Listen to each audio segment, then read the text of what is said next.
छात्रों नमस्कार। एनसीईआरटी गणित कक्षा 10वीं में आपका स्वागत है। आज हम लोग प्रश्नावली 8.1 का प्रश्न क्रमांक 9 हल करेंगे। तो आइए सबसे पहले प्रश्न पढ़ लेते हैं।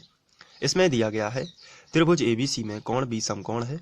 यदि tan a बराबर 1/√3 हो तो निम्न के मान ज्ञात कीजिए। हमें यहाँ पर दो प्रश्न दिए गए हैं जिनके हमें मान ज्ञात करना है। तो इस प्रकार के क्वेश्चन में जो दिया रहता है सबसे पहले हम उसी को लिख लेते हैं। तो चलिए लिख लेते हैं tan a बराबर 1/√3। तो सबसे पहले हमने ये लिख लिया है। अब हमें tan का फॉर्मूला लगाना है। तो tan का फॉर्मूला होता है लंब बटे आधार। आप LAL बटे KK से उसे निकाल सकते हैं। लंब बटे आधार मैंने आपको ये सभी बताया हुआ है, बराबर 1/√3। अब इसके बाद हम इसका चित्र बनाएंगे और देखेंगे लंब और आधार कहाँ कहाँ पर है। तो इस चित्र की यदि बात करें तो यहाँ पर A जो है वो थीटा की तरह काम करेगा, तो ये हम यहाँ पर बना लेते हैं। बाकी B और C हम कहीं भी दे सकते हैं। यहाँ पर हमने B और यहाँ पर C नाम दे दिया। यहाँ पर समकोण है और यहाँ पर थीटा बना हुआ है। चलिए, थीटा के सामने की भुजा लंब होती है और समकोण के सामने की भुजा कर्ण होती है। तो लंब कितना है 1, यानी थीटा के सामने की भुजा है 1। तो आधार ये रहेगा, क्योंकि ये तो कर्ण है तो आधार है √3। ये इस तरीके से। अब हमें किसी भी समकोण त्रिभुज में दो भुजाएं ज्ञात हों, तीसरी ज्ञात करनी हो तो हम पाइथागोरस प्रमेय का यूज करते हैं। चलिए लिखते हैं समकोण त्रिभुज ABC में पाइथागोरस प्रमेय से। तो ये पाइथागोरस प्रमेय होता है कर्ण का वर्ग बराबर लंब का वर्ग धन आधार का वर्ग। आइए देख लेते हैं। यहाँ पर कर्ण हमें ज्ञात करना है AC, तो हम यहाँ पे लिखेंगे AC वर्ग बराबर लंब हमें दिया गया है 1, तो हम लिखेंगे 1 का वर्ग, प्लस आधार भी दिया गया है √3, इसका भी कर देंगे वर्ग। आगे बढ़ते हैं। तो AC वर्ग बराबर 1 का वर्ग 1 ही होता है और √3 का वर्ग यदि करेंगे तो √3 गुणित √3 दो बार लिखा जाएगा, तो करनी का करनी में गुणा होगा तो 3 बाहर आ जाएगा। तो चलिए हम यहाँ पे 3 बाहर कर देते हैं।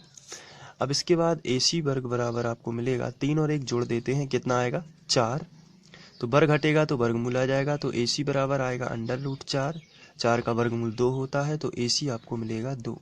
इस तरीके से तो हम यहाँ पे जाके लिख सकते हैं 2। AC आपको मिल चुका है 2, आधार करणी 3 है और लंब 1 है। तो हमें जो ज्ञात करना है उसी से स्टार्ट करते हैं। इसमें हमें ज्ञात करना है sin A cos C, sin A sin C।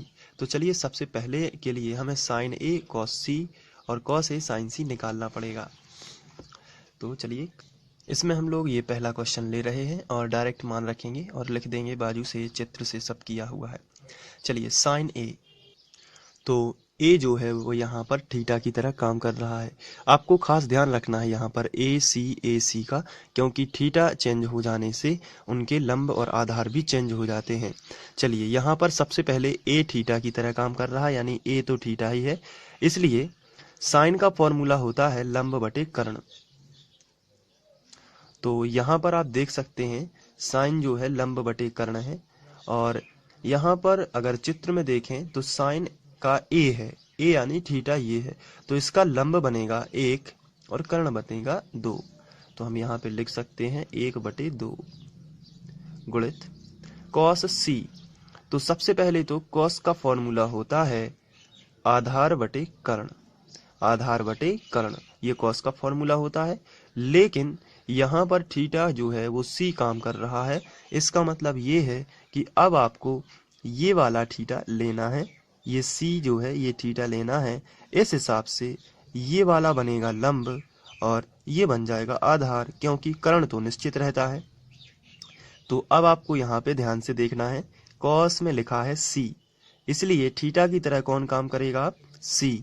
यहाँ पे आप देखना है, ये देखिए ये है C, तो ये बना थीटा, तो थीटा के सामने की भुजा ये बन जाएगी लंब, तो ये बन जाएगी आधार। लेकिन cos का फॉर्मूला कहता है कि होता है आधार बटे कर्ण। तो बताइए अब इस चित्र में आधार कौन होगा।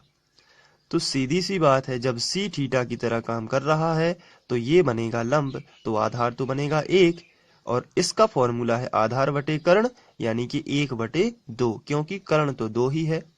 तो यहाँ पर आएगा 1/2। इसके बाद प्लस है तो प्लस। अब हम बात करेंगे कॉस ए की। तो कॉस ए, कॉस का फॉर्मूला होता है आधार बटे कर्ण, लेकिन यहाँ पर ए थीटा की तरह काम करेगा, इसलिए ये वाला थीटा काम करेगा। इस हिसाब से लंब ये बनेगा और आधार ये बनेगा, क्योंकि कर्ण तो निश्चित होता है। तो कॉस का फॉर्मूला होता है आधार बटे कर्ण।